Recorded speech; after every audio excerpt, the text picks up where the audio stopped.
आप Lagrange identity याद कीजिए। लेग्रांजे आइडेंटिटी क्या बोलती है?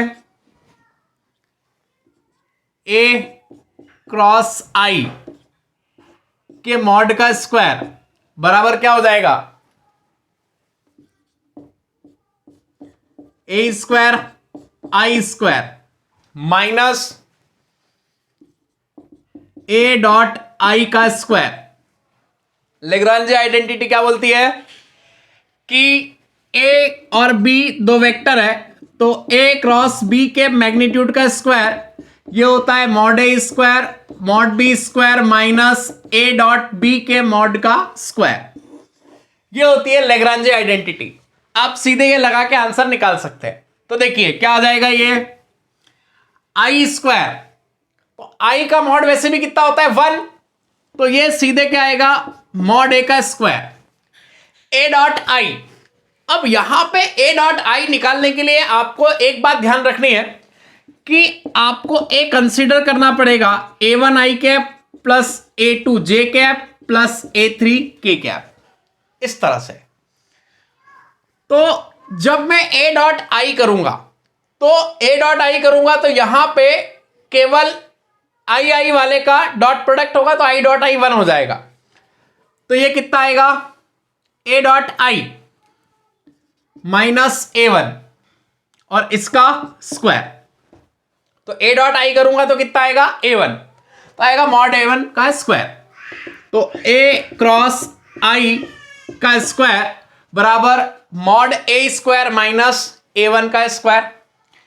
इसी तरह से सिमिलरली अगर मैं a क्रॉस j का स्क्वायर और a क्रॉस k का स्क्वायर करूंगा तो a क्रॉस j का स्क्वायर कितना आ जाएगा mod a square minus a2। अब a2 में मेरे को मॉड लगाने की जरूरत नहीं है, ऑलरेडी स्केलर है और स्क्वायर डायरेक्टली आप कर सकते हो। इसी तरह से a क्रॉस k का मॉड का स्क्वायर तो क्या आ जाएगा mod a square minus a3 square. यहां पे भी आप सीधा सिंपली a डॉट आई कितना आएगा a1, तो a1 के मॉड का स्क्वायर की जगह आप सीधे a1 स्क्वायर भी लिखोगे चलेगा। तीनों को आप ऐड कर लीजिए, तो तीनों को जब आप ऐड करेंगे तो देखिए वैल्यू क्या आएगी। तीनों को ऐड किया तो a क्रॉस आई के मॉड का स्क्वायर a क्रॉस j के मॉड का स्क्वायर प्लस a क्रॉस के मॉड का स्क्वायर बराबर mod a square mod a square mod a square 3 times mod a square minus a1 square plus a2 square plus a3 square, a1 square plus a2 square plus a3 square 3 times mod a square.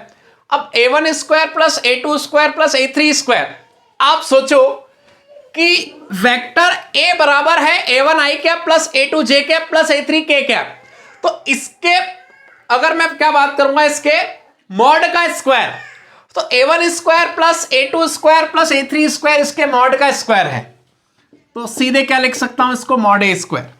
तो ultimately value क्या आ जाएगी 3 Apple minus 1 Apple 2 mod a square. तो इसकी value सीधे क्या आ गई 2 mod a square.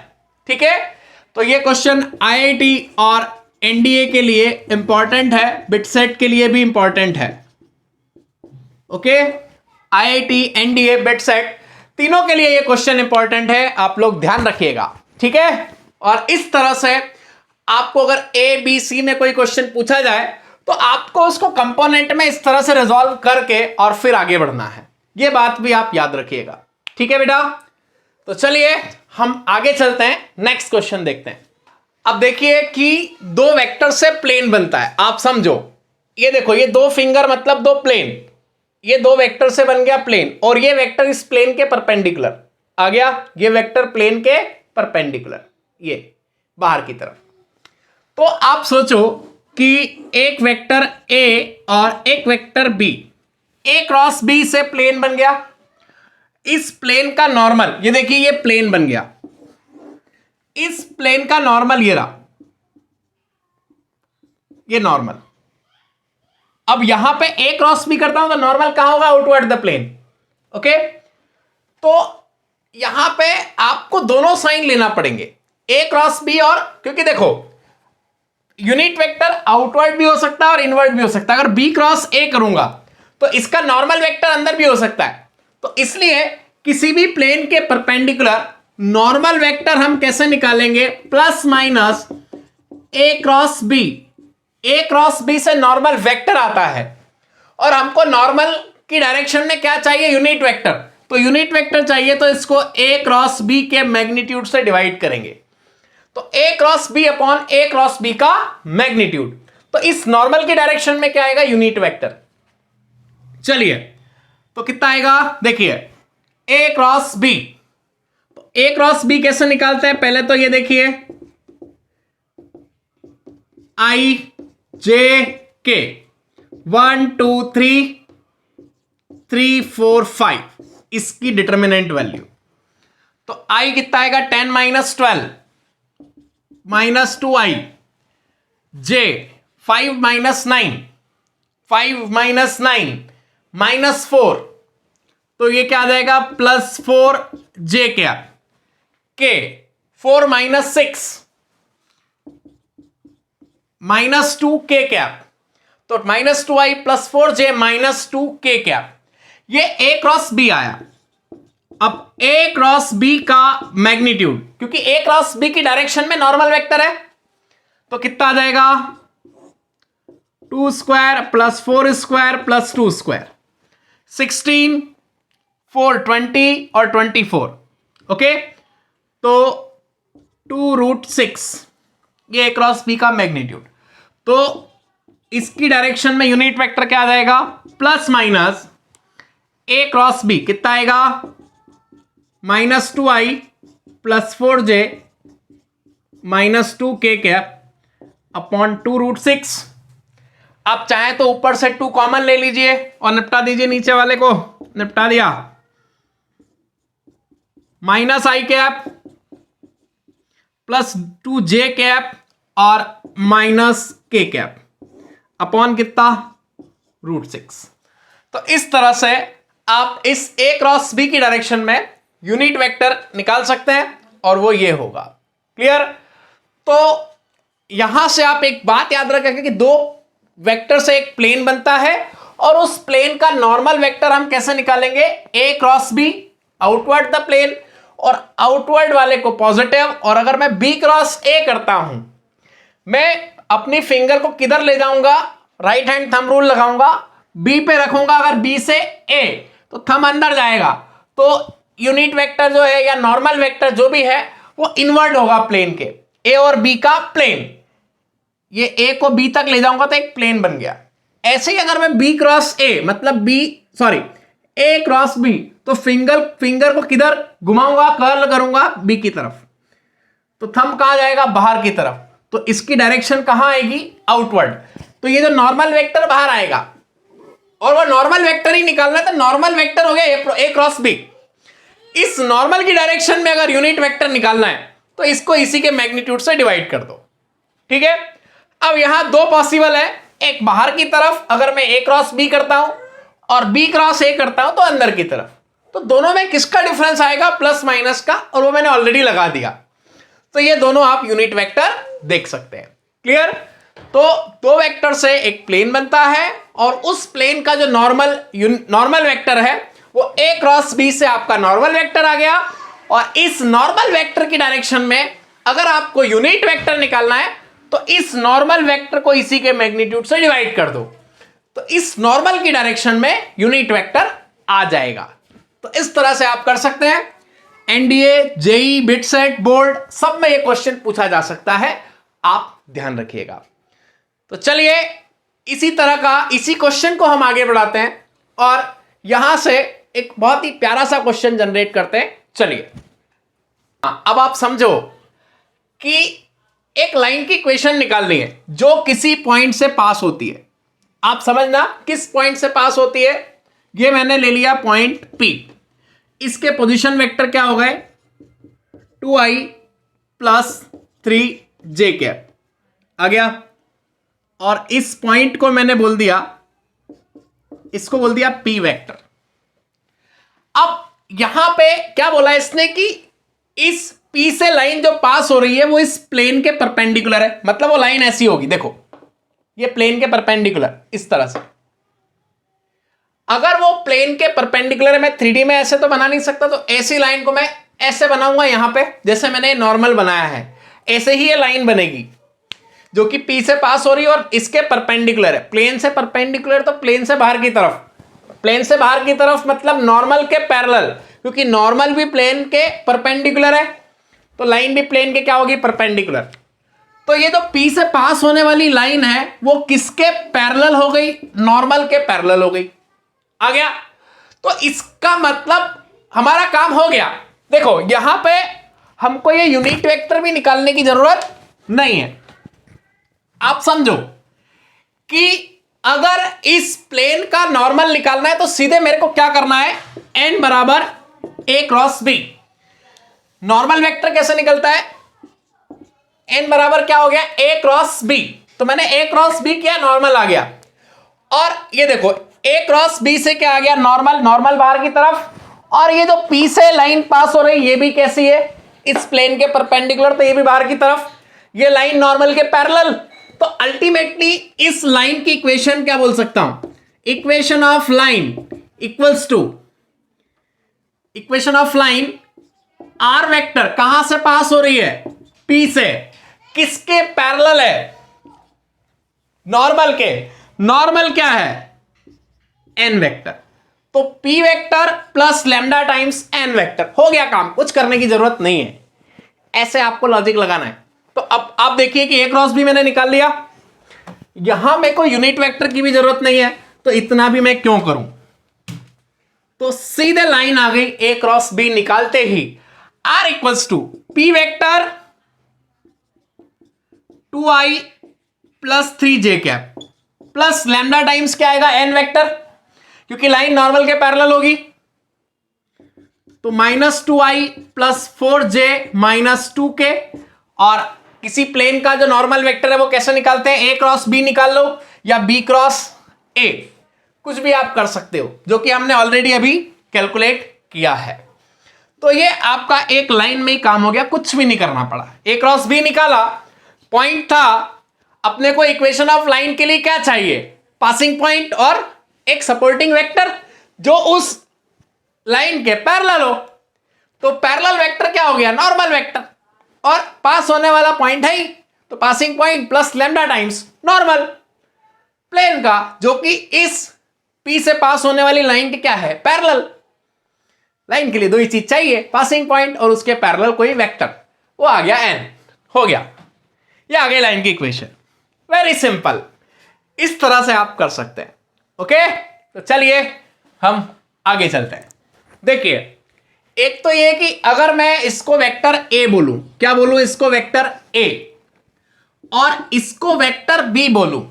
अब आप सोचिए कि अगर a क्रॉस b जीरो है और a और b नॉन जीरो है, a क्रॉस b जीरो है, a नॉन जीरो है और b भी नॉन जीरो है, तो इसका मतलब क्या होना चाहिए, a वेक्टर किसके पैरेलल होना चाहिए, a must be parallel to b, तभी दोनों का क्रॉस जीरो है। और अगर दो वेक्टर पैरेलल है तो इसका मतलब क्या होगा कि a equals to lambda times b, a और b पैरेलल है, तो इसको देख के मैं क्या बोल सकता हूं कि a equals to lambda times b। या फिर मैं एक बात और बोल सकता हूं कि i j j और k k वालों का जो कोएफिशिएंट होगा, दो वेक्टर पैरेलल है तो उसके i j j और k k वाले कोएफिशिएंट का रेशियो सेम होता है, ध्यान रखना ये। तो a equals to lambda b भी आप करोगे तो उलझ जाओगे। अब ये हमारे दिमाग में आ गया कि पैरेलल है, लेकिन उसको यूज कैसे करना है ये भी आपको ध्यान रखना है। तो यूज कैसे करूंगा कि दोनों के i j j और k k के कोएफिशिएंट्स का रेशियो भी सेम होना चाहिए अगर पैरेलल है तो, ठीक है। देखो मैं सेम करता हूं, 2/1, इसके i का कोएफिशिएंट 2 और इसका 1। ऐसा हमने कहां किया था, याद कीजिए, जब मैंने आपको वेक्टर इक्वेशन ऑफ लाइन बताई थी और मैंने आपको यह बताया था कि यार चेक कैसे करते हैं कि लाइन पैरेलल है कि नहीं है। तो उसके लिए मैंने आपको एक तरीका सिखाया था कि दो लाइन पैरेलल कब होगी, R equals to A plus lambda B, R equals to C plus lambda D. हम इस बी और डी वेक्टर को चेक करते हैं। अगर इस बी और डी वेक्टर में आई आई जे जे और के कोएफिशिएंट्स का रेशियो सेम आता था तो हम क्या बोलते थे कि यार हो ना हो लाइन पैरेलल है, और पैरेलल होती थी तो हम कोइंसिडेंट के लिए चेक भी करते थे। आप वो पुराना वीडियो देख सकते हैं, ठीक है, जिसमें मैंने वेक्टर इक्वेशन ऑफ लाइन पढ़ाई थी। तो वेक्टर इक्वेशन ऑफ लाइन वाला वीडियो आप देख सकते हैं। तो उसमें चेक करने के लिए मैंने बताया था कि पैरेलल कब होंगे, जब बी और डी में आई आई जे जे और के कोएफिशिएंट्स का रेशियो सेम होगा। वो कॉन्सेप्ट हम यहां लगा सकते हैं कि पैरेलल तो है ही, क्योंकि दोनों नॉन जीरो है और फिर भी क्रॉस जीरो, तो 100% पैरेलल। तो दोनों के आई आई के कोएफिशिएंट्स का रेशियो, जे जे के कोएफिशिएंट्स का रेशियो और के कोएफिशिएंट्स का रेशियो क्या होना चाहिए, सेम। अब आप इन दोनों को इक्वल रखिए, तो 2 बराबर 6 बाई लैम्डा 1, तो लैम्डा 1 कितना आ जाएगा 3। इसी तरह से अब आप क्या कीजिए, इन दोनों को इक्वल रखिए, तो क्या आ जाएगा 2 बराबर 27 अपॉन लैम्डा 2, तो लैम्डा 2 बराबर आ जाएगा 27 बाय 2। ये तो सीधे आपके पास लैम्डा 1 और लैम्डा 2 आ गए। तो ये तो हो गई हमारी फर्स्ट मेथड। कौन सी मेथड हो गई, फर्स्ट। अब मैं आपको इसकी एक और मेथड बताता हूं। ए क्रॉस बी जीरो है, कोई बात नहीं, हम पहले ए क्रॉस बी निकालते हैं। किससे, डिटर्मिनेंट से, आई जे के 2 6 27 1 लैम्डा 1 लैम्डा 2 इक्वल्स टू क्या लिखेंगे, 0 plus 0 into I, sorry equals to मैं अभी जीरो वेक्टर ही लिख रहा हूं, जरूरत के हिसाब से वर्कआउट करेंगे। अब देखिए इसको सॉल्व करते हैं, तो आई बराबर कितना आ जाएगा, यहां आई बराबर नहीं, आई का कोएफिशिएंट आएगा 6 लैम्डा 2 माइनस 27 लैम्डा 1, जे का कोएफिशिएंट आएगा 2 लैम्डा 2 माइनस 27 प्लस के का कोएफिशिएंट आएगा 2 लैम्डा 1 माइनस 6, ओके। और इक्वल्स टू, अब मैं जीरो वेक्टर को क्या लिख सकता हूं, 0 इंटू आई कैप प्लस 0 इंटू जे कैप प्लस 0 इंटू के कैप। अब देखिए ये प्रोसेस तो हमारा हो चुका है, इसको मैं हटाता हूं। अब यहां से हम कंपैरिजन करेंगे, तो एक तो देखो ये कंपेयर, दोनों के कोएफिशिएंट सेम, दोनों के आई के सेम, जे के सेम और के सेम। तो ये के का कोएफिशिएंट कंपेयर करूंगा, तो 2 लैम्डा 1 माइनस 6 0, तो लैम्डा 1 कितना आ जाएगा 3। इसी तरह से ये 2 लैम्डा 2 जे के कोएफिशिएंट, 2 लैम्डा 2 माइनस 27 0 करूंगा 27 बाय 2। अब आई के कोएफिशिएंट इक्वेट करूंगा तो कितना आएगा, 6 लैम्डा 2 माइनस 27 लैम्डा 1 बराबर 0। तो आपने यहां से जो लैम्डा 1 लैम्डा 2 निकाला है, क्योंकि यहां पे 3 इक्वेशन बनेगी, वैल्यू आ गई, लेकिन ये वैल्यू इसको सेटिस्फाई करना चाहिए, तो ये वैल्यू है। अदरवाइज अगर इसको सेटिस्फाई नहीं करेगी तो इसका मतलब ये है कि ये तो इक्वल हो ही नहीं सकता किसी लैम्डा 1 लैम्डा 2 के लिए। तो यहां पे ये जो लैम्डा 1 लैम्डा 2 निकाले हैं, ये तीसरी इक्वेशन में रखेंगे, और अगर तीसरी को सेटिस्फाई करते हैं तो इसका मतलब क्या हुआ, इसका मतलब यह हुआ कि ये इक्वल्स टू 0 आ सकते हैं उस लैम्डा 1 और लैम्डा 2 के लिए। नहीं करते तो इसका मतलब ये 0 आ ही नहीं सकते, ऐसे कोई लैम्डा 1 लैम्डा 2 पॉसिबल ही नहीं है। चलिए रख के देखते हैं। तो लैम्डा 1 कितना रखा, लैम्डा 2 रखा 27 बाई 2, लैम्डा 1 रखा ये 2 3 जा, यहां 3 रखा, तो 81 और ये 81 0 इक्वल्स टू 0 आ रहा है, बस हो गया काम। तो ये जो लैम्डा 1 लैम्डा 2 निकाले हैं ये 100% करेक्ट है, क्योंकि इन दोनों के लिए यहां पे तीसरी इक्वेशन 6 लैम्डा 2 माइनस 27 लैम्डा 1 में 0 इक्वल टू 0 आ रहा है। ओके, तो इस तरह से आप ये दोनों मेथड से प्रॉब्लम सॉल्व कर सकते हैं। ठीक है, यहां पे भी क्या है कि ये जो मैंने कॉन्सेप्ट सिखाया है, यहां पे भी अपने को लगता है कि यार क्रॉस प्रोडक्ट से हो जाएगा। अब हो जाएगा तो आप यहां तक तो पहुंच जाते हो, लेकिन यहां से इक्वल टू ये 0 0 0 वाला केस सोचना थोड़ा सा मुश्किल होता है। तो अब आप आगे के लिए ये कंडीशन ध्यान रखिएगा। ये क्वेश्चन एनडीए, बिट सेट और आपका जेई तीनों के लिए इंपॉर्टेंट है, ध्यान रखिएगा। तो हम आगे चलते हैं और आगे के प्रॉब्लम्स देखते हैं। आइए, सबसे पहले हम बात करते हैं एरिया ऑफ पैरेललोग्राम, ट्रायंगल, इन सब के बारे में डिस्कस करते हैं। तो सबसे पहले हम बात करते हैं एरिया ऑफ ट्रायंगल की। और ये एरिया ऑफ ट्रायंगल वाला जो लॉजिक है, ये हर एग्जाम के लिए इंपॉर्टेंट है, चाहे आपका बोर्ड हो, बोर्ड के लिए तो इंपॉर्टेंट है ही साथ एनडीए, बिट सेट और एक्स ग्रुप, नेवी एसएसआर, सबके लिए ये इंपॉर्टेंट है, आप ध्यान दीजिएगा। चलिए, तो पहली बात, एरिया ऑफ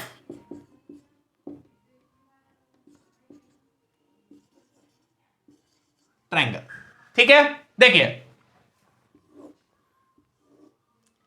ये ए बी सी, ये एक ट्रायंगल है। ओके, अब यहां पे आप सोचिए कि ये मैंने इस पे एक परपेंडिकुलर ड्रॉप किया, ये परपेंडिकुलर ड्रॉप किया, ये एंगल है थीटा, थीटा के सामने वाला परपेंडिकुलर। अब आप देखिए कि एरिया ऑफ ट्रायंगल एबीसी क्या होगा। अब यहां आप ध्यान दीजिएगा कि ये ए बी, इसको मैंने लिखा वेक्टर ए, है ना, क्योंकि मैं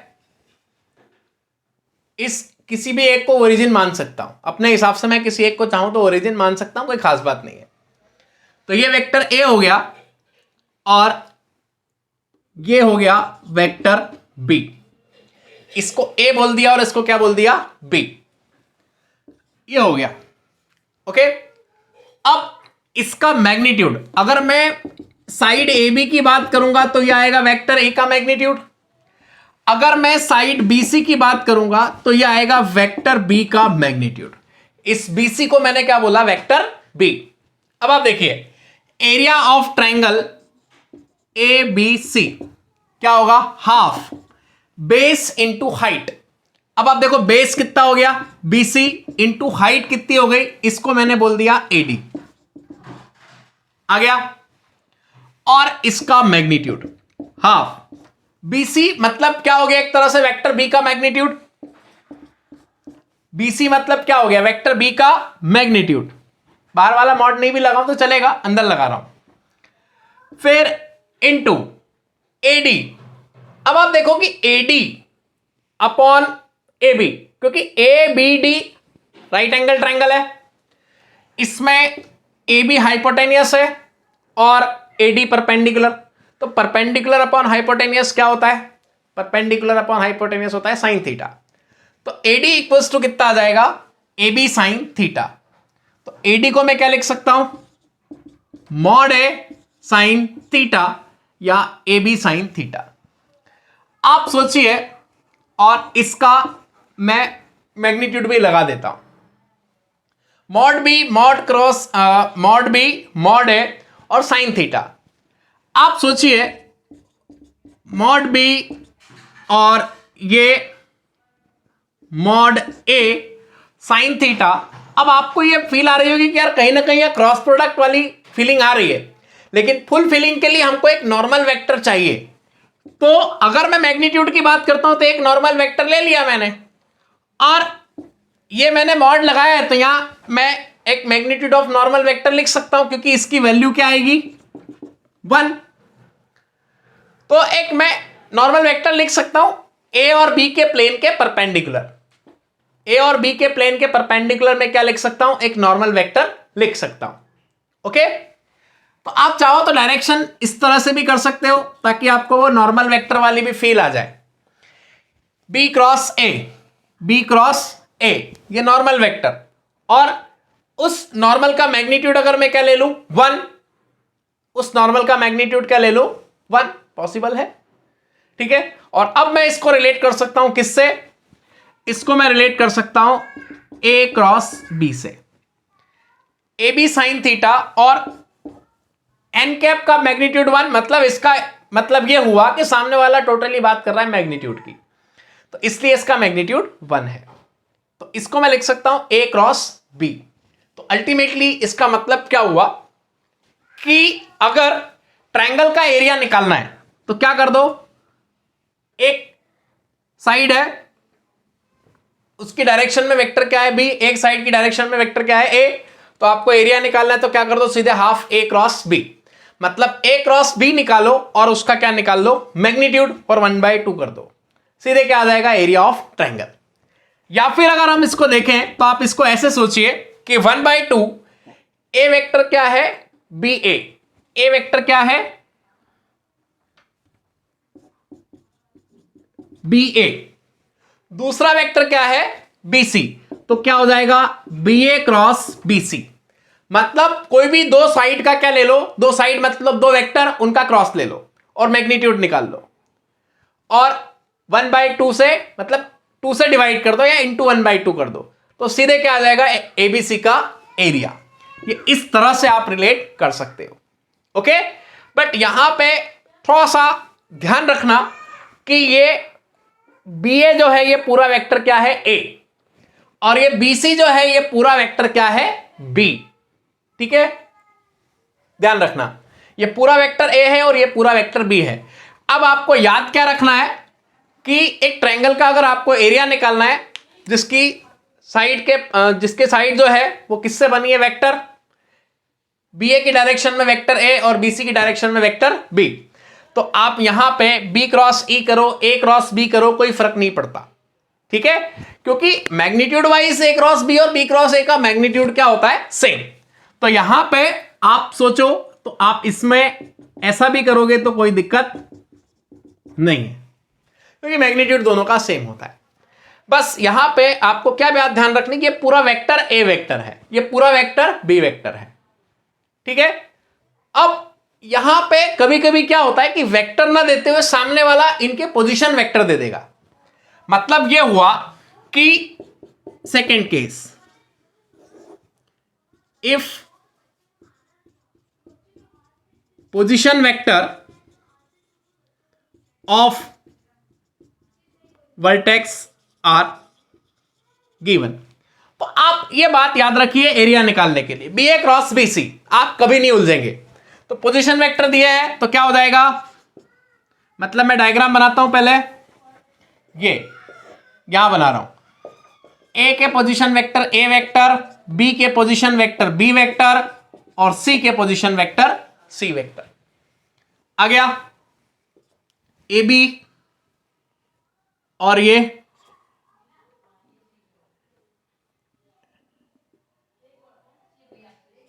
सी बी, ठीक है, ये डायरेक्शन मैंने दे दी। अब इस केस में एरिया क्या आएगा, area of triangle A B C equals to, देखिए हाफ किसका mod A B cross A C, क्या ले सकते हैं A B cross A C, A B cross A C, कोई भी दो वेक्टर इसकी साइड कोई भी दो ले लीजिए और दोनों का क्रॉस। अब इस बार डिफरेंस क्या है कि इस बार हमको क्या दिया हुआ है, इस बार हमको जो दिया है वो पोजीशन वेक्टर दिए, तो आप ये हाफ ए बी कैसे निकालेंगे, B vector minus A vector, cross A C कैसे निकालेंगे, C vector minus A vector, इस तरह से। अब आपको फाइनली अगर सॉल्व करना है तो देखिए B cross C minus B cross A minus A cross C, क्योंकि ए क्रॉस ए कितना हो जाएगा 0, तो मैं ए क्रॉस ए लिख ही नहीं रहा हूं, B cross C minus B cross A minus A cross C, और ए का ए में करूंगा तो ए क्रॉस ए जो कि 0 आ जाएगा। कोई भी वेक्टर खुद के साथ क्रॉस करोगे एंगल 0 पैरेलल होंगे तो ए क्रॉस ए 0। ठीक है, अब आपको थोड़ी सी फीलिंग चाहिए तो हाफ बी क्रॉस सी, अब माइनस ऑफ बी क्रॉस सी है तो बी क्रॉस ए को क्या लिखेंगे, देखो बी क्रॉस ए इधर है तो ए क्रॉस बी इधर, देखो बी क्रॉस ए किधर है, बाहर की तरफ, तो ए क्रॉस बी किधर आ जाएगा, अंदर। माइनस का डिफरेंस रहेगा बी क्रॉस ए वाली डायरेक्शन, ये वेक्टर बी ऐसे यहीं से देख लो कि बी क्रॉस ए बाहर की तरफ, ए क्रॉस बी अंदर की तरफ, तो इसका मतलब बी क्रॉस ए और ए क्रॉस बी में माइनस का डिफरेंस रहेगा। तो बी क्रॉस ए को क्या लिख सकता हूं, minus of A cross B, तो plus A cross B. A cross C तो इसको क्या लिख सकता हूं, minus of C cross A, और ये माइनस माइनस प्लस। इस तरह से आप एरिया निकाल सकते हैं, इस तरह से आप एरिया निकाल सकते हैं अगर आपको पोजीशन वेक्टर दिए हैं तो आप याद रखें ये वाला फॉर्मूला, इससे आप कभी नहीं उलझेंगे। आपको ट्रायंगल का एरिया निकालना है तो कोई भी एक पॉइंट पे जाओ तो क्या करोगे, BC cross BA half BC cross BA का मैग्नीट्यूड। अब BC क्रॉस BA अगर सीधे वेक्टर दिया है तो यहां पे सीधे वेक्टर का क्रॉस प्रोडक्ट कर लो, और अगर BC क्रॉस BA यहां पे आपको कैलकुलेट करना पड़े, कब करना पड़ेगा, वैसे तो कैलकुलेट करना ही पड़ेगा, बट BC क्रॉस BA में कोई दिक्कत नहीं है ना, मॉड लगाए देखो BA cross BC, BC cross BA से फर्क नहीं पड़ेगा, माइनस आएगा तो मॉड खा जाएगा। तो एरिया निकालने के लिए आप क्या करो, BA क्रॉस BC या BC क्रॉस BA और half mod BC cross BA आप करो। अगर BA और BC सीधे वेक्टर दिए हैं तो सीधे वेक्टर का क्रॉस कर दो। अगर यहां पे सीधे वेक्टर ना देते हुए सामने वाला पोजीशन वेक्टर देता है तो पोजीशन वेक्टर से आपको क्या निकालना पड़ेगा, BA और BC आपको निकालना पड़ेगा। ओके, BA और BC आपको निकालना पड़ेगा। BA क्या हो जाएगा, OA minus OB cross BC क्या हो जाएगा, OC माइनस OB। BA की जगह क्या रखो, मतलब BA क्या हो जाएगा, OA minus OB cross BC हो जाएगा OC माइनस OB। OA को रखोगे A वेक्टर, OB को B वेक्टर और OC को C वेक्टर, और जब आप रख के और क्रॉस करोगे तो ये आ जाएगा। ठीक है, तो आप ये याद रखोगे, सीधे वेक्टर दिए तो फॉर्मूला ये आ गया, और पोजीशन वेक्टर दिए हैं तो इस तरह का फॉर्म बन जाएगा। तो रटने की जरूरत नहीं है, आप क्वेश्चन के अकॉर्डिंग ध्यान रखिएगा, और हर एग्जाम के लिए ये लॉजिक इंपॉर्टेंट है। तो ट्रायंगल का area half AB cross AC, half BC cross BA का magnitude, half CB cross CA का मैग्नीट्यूड, आप कुछ भी कर सकते हैं। ओके, बहुत सिंपल है। तो चलिए अब हम देखते हैं पैरेललोग्राम का एरिया और फिर हम इसके प्रॉब्लम्स करते हैं। ओके, तो एरिया ऑफ पैरेललोग्राम निकालने के लिए हम क्या कर सकते हैं, parallelogram law of vector addition में मैंने आपको बताया था कि ये वेक्टर A ये B, तो ये इसका डायगोनल D1, तो D1 क्या हो जाएगा, A vector plus B vector. ठीक है, अब इसी तरह से अगर मैं BD निकालूंगा तो क्या आएगा, यह आ गया D2 वेक्टर, तो D2 कितना आ जाएगा, A प्लस D2 बराबर कितना B, तो D2 कितना आ जाएगा, B माइनस A। अब हम एरिया ऑफ पैरेललोग्राम अगर निकाले तो देखो क्या हो जाएगा, एरिया ऑफ पैरेललोग्राम अगर हम निकाले तो कैसे निकाल सकते हो, आप जैसे चाहे वैसे निकाल सकते हो, डायगोनल से भी निकाल सकते हैं, या फिर एक तरीका यह है कि ADB का एरिया निकाल लूं मैं और इसका डबल कर दूं, क्योंकि जो डायगोनल होते हैं वो उसको दो इक्वल एरियाज में डिवाइड करते हैं। ठीक है, तो जैसे चाहे वैसे आप जा सकते हो, बिना डायगोनल के भी हम जा सकते हैं। ठीक है, तो चलिए पहले हम बिना डायगोनल के चलते हैं, आपको ज्यादा अच्छे से समझ में आ जाएगा। ठीक है ना, मैं इससे भी आपको बता दूंगा।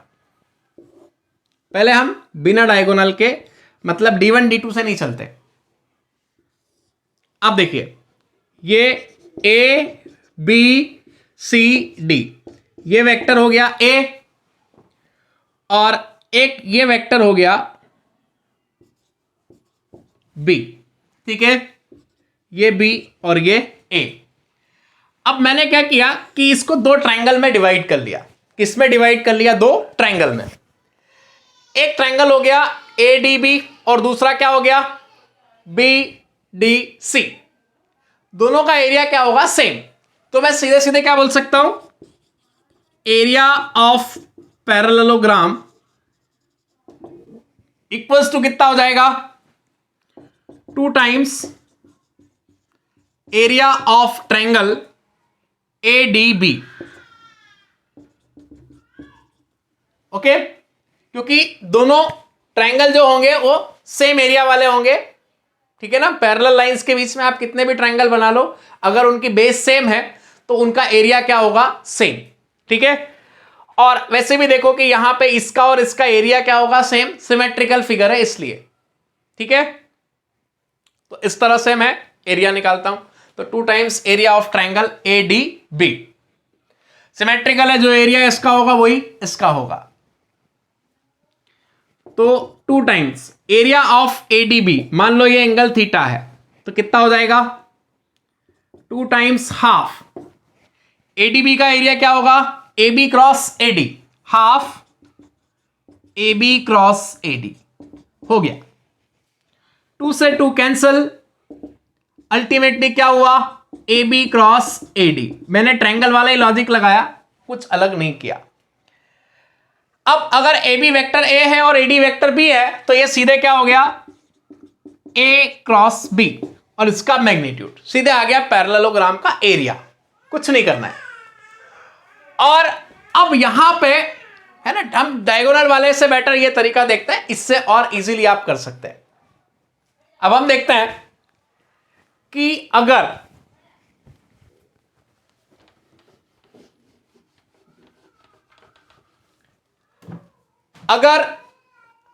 पोजीशन वेक्टर दिए हों, है ना। सेकंड तरीका हम क्या देखते हैं? If position vector of vertices are given. तो ये देखिए, ये A vector, B vector, C vector और डी वेक्टर, इस तरह से। ओके, पोजीशन वेक्टर दिए हैं।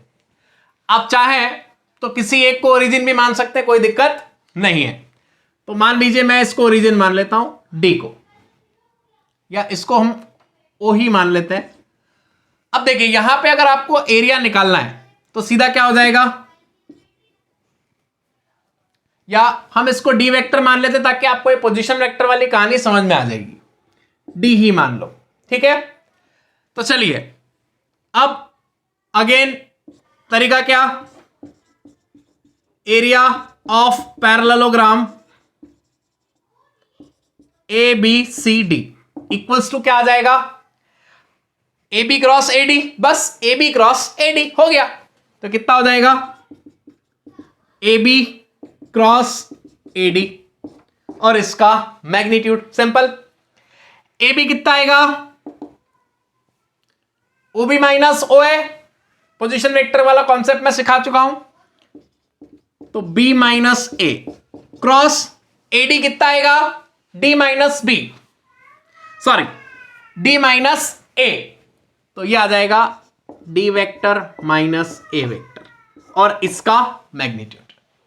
तो कितना आया पे? Area of parallelogram B minus A cross D minus A, ठीक है। इस तरह से आप पैरेललोग्राम का एरिया निकाल सकते हैं। अगर पोजीशन वेक्टर दिए हो और सीधे वेक्टर दिए हो तो सीधे क्या करोगे? ए क्रॉस बी कर दिया, मतलब एरिया आ गया। इस तरह से आप ज्योमेट्रिकली क्रॉस प्रोडक्ट का मतलब भी समझ सकते हैं और एरिया ऑफ ट्रायंगल और पैरेललोग्राम निकाल सकते हैं, ठीक है बेटा। हम ट्रायंगल का एरिया कैसे निकालते हैं? देखिए, जैसे ये ए बी और ये सी, ये एक ट्रायंगल है। यहां पे ये जो साइड है ये मान लीजिए a equals to 2i minus J plus K, और ये है 3i माइनस जे। ओके, अब यहां पे ये BC की वैल्यू हम ले लेते हैं 2i प्लस जे प्लस के। ओके, ये 3 वेक्टर है। अब यहां पे हमको इस ट्रायंगल ABC का एरिया निकालना है। तो देखिए AB वेक्टर कितना है 2i minus J plus K, और AC वेक्टर कितना है 3i माइनस जे।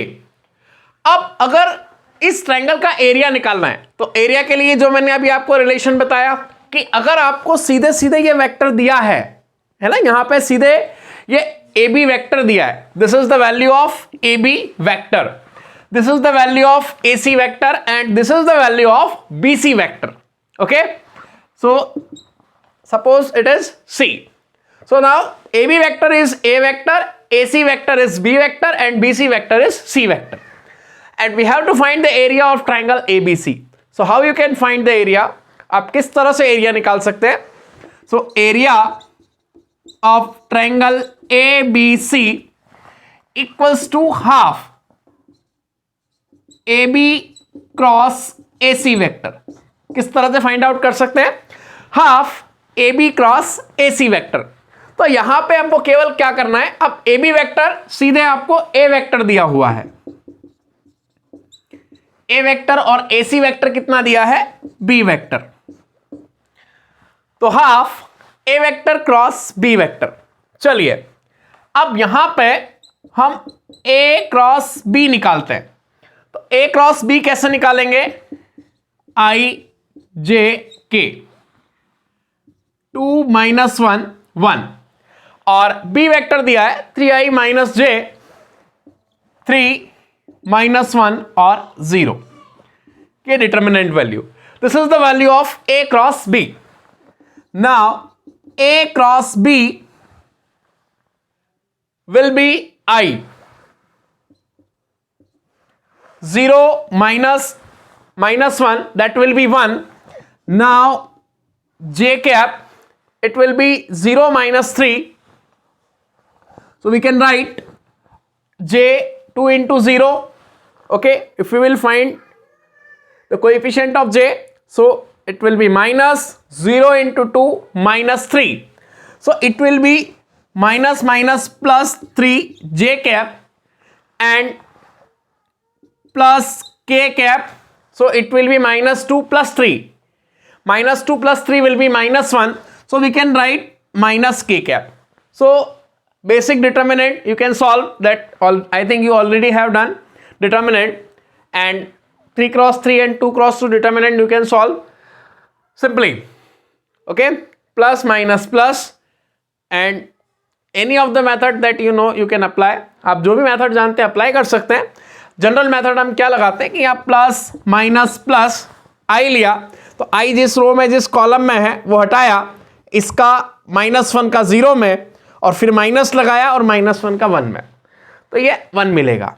इसी तरह से माइनस लगाया जे, जिस रो में जिस कॉलम में जिस रो में उसको हटाया, 0 का 2 में 0 -3, और एक माइनस ऑलरेडी था तो प्लस हो जाएगा। नाउ फॉर के जिस रो में जिस कॉलम में उसको हटाया, -2 + 3 and that will be -1, so it will be I + 3j - k. Now area will be half magnitude of A cross B. So magnitude of A cross B will be A cross B magnitude 1 square plus 3 square plus 1 square. So it will be 9 plus 2 11. So √11 square unit. So if any triangle is given and the vector representing the sides of triangle are given, or the sides of triangle are parallel to this vector, so we can find the area of triangle in this manner using cross product. Cross product का use करके हम triangle का area निकाल सकते हैं। अगर triangle की sides दी हो या साइड के पैरेलल जो वेक्टर हैं वो दिए हो, तो हम एरिया ऑफ ट्रायंगल निकाल सकते हैं। अब नेक्स्ट क्वेश्चन करते हैं, जिसमें जो ट्रायंगल है उसके वर्टाइसेस के पोजीशन वेक्टर दिए हों। अगर वर्टाइसेस के पोजीशन वेक्टर दिए हो तो किस तरह से हमको साइड्स निकालनी है और एरिया निकालना है ये हम देखते हैं। आइए, लास्ट क्वेश्चन में हमने एबीसी का एरिया फाइंड किया, वहां पे डायरेक्टली वेक्टर ए बी और वेक्टर ए सी गिवन था, तो सीधे हमने ए क्रॉस बी करके या ए बी क्रॉस ए सी करके और एरिया फाइंड आउट कर लिया। Here in this question the position vector of vertices ABC are given. Here vertices, coordinates of vertices are there, so we can convert these vertices, this coordinates of vertices in the form of position vector. Okay, how we can convert 2 3 1? It means the position vector corresponding to this A will be 2i plus 3j plus k. A के corresponding position vector ये हो गए, B के corresponding, and suppose this is A vector. Now B vector equals to I plus 2j plus k cap, और C vector हो गया 5i plus j plus 2k cap. Okay, so if coordinates of vertices are given, then we can find the position vector corresponding to this vertices. Okay, so position vectors are A, B and C. Here in this question we have to find the vector AB, because directly vector AB is not given, position vector of vertices are given. Okay, so जब हमने geometry इसके discuss की थी तो मैंने आपको बताया था कि पोजीशन वेक्टर अगर दिए हों तो पहले आपको वेक्टर AB फाइंड आउट करना पड़ेगा. Okay, in the geometrical part I already discussed that if the position vector of vertices is given, then first we have to find the vector AB and AC, then using cross product we will find the area. Okay, now first of all AB vector equals to OB minus OA.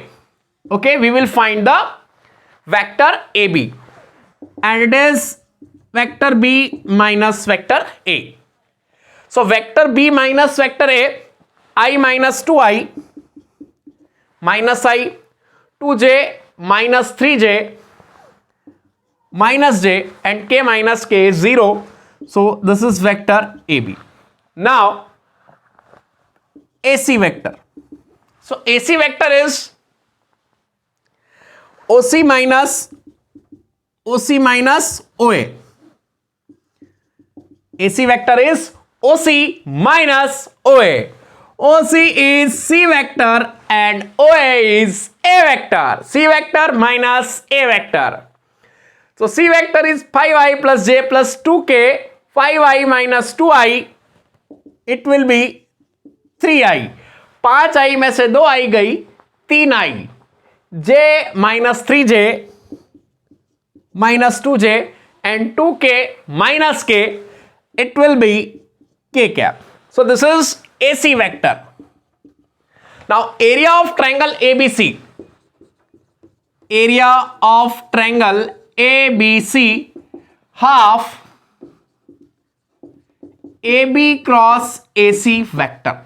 Area of triangle ABC is half AB cross AC vector. Now AB cross AC. So AB cross AC directly आप determinant का use करके find out कर सकते हैं. तो AB cross AC equals to I j k minus 1 0. AC 3 minus 2 1.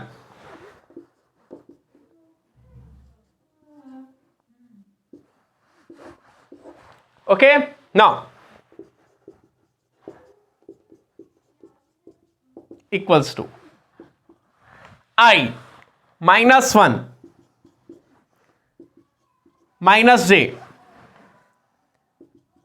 it will be minus 1 plus k cap plus minus plus.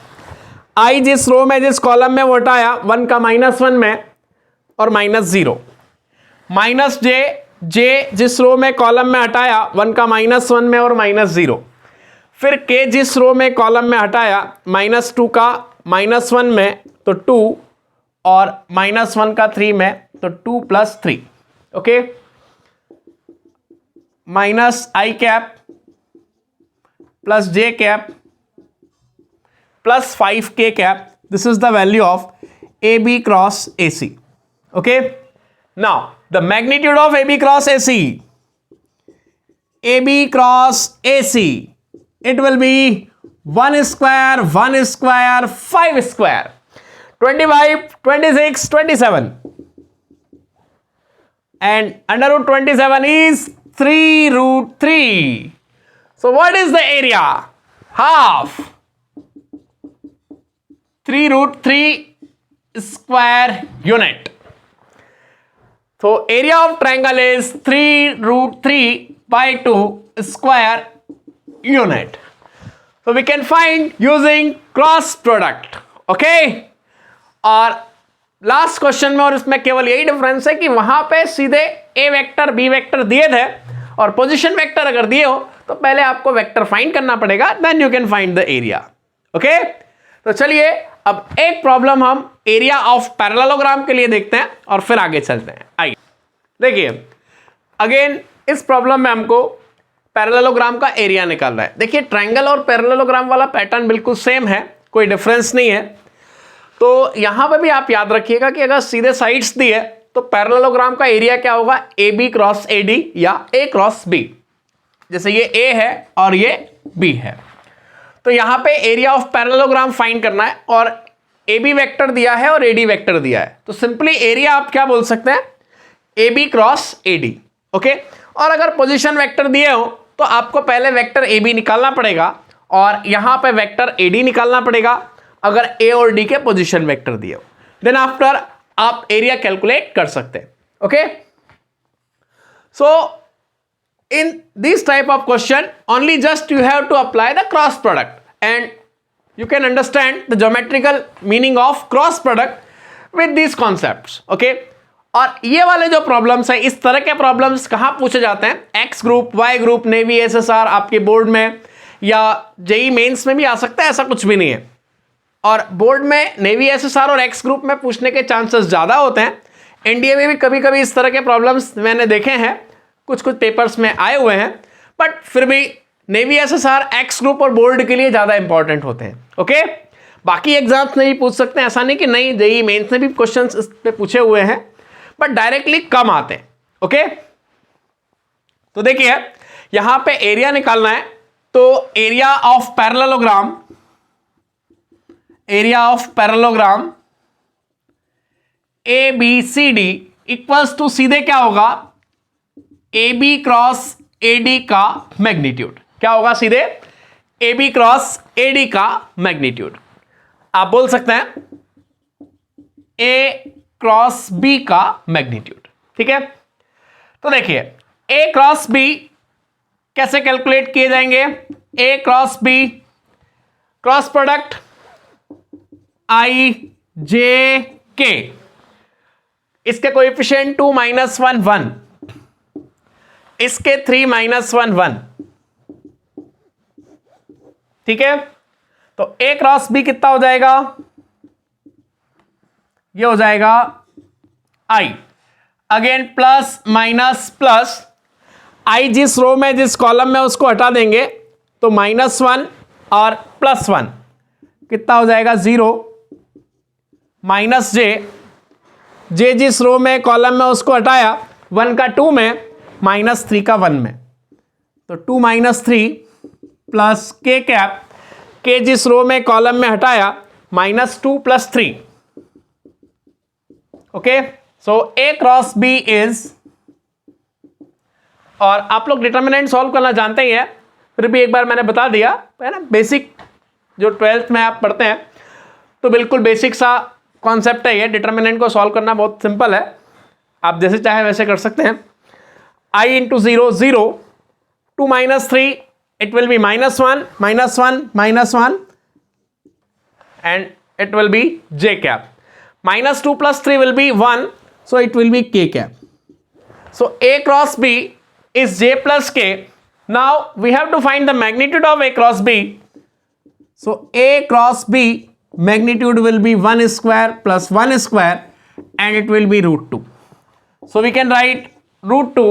So area of parallelogram will be √2 square unit. Okay, so we can find the area of parallelogram. Okay, so if directly vectors are given, so you have to do cross product only, nothing else. And if the position vector of vertices are given, then first we will find the vector AB and AD, then we will apply cross product. Okay, so these are the basic problems and can be asked in Navy SSR, X group and NDA and board type of examination. A few problems also have seen in JEE mains. Okay, so remember, in JEE advanced mixed problems are there, so these problems will be asked in only Navy SSR, X group, board and NDA. Okay, तो चलिए आगे चलते हैं और बात करते हैं shortest distance between parallel line, और फिर वेक्टर के आगे के लॉजिक देखते हैं, cross triple product, scalar triple product, vector triple product. Okay, ये सारी कहानियां देखते हैं, आइए.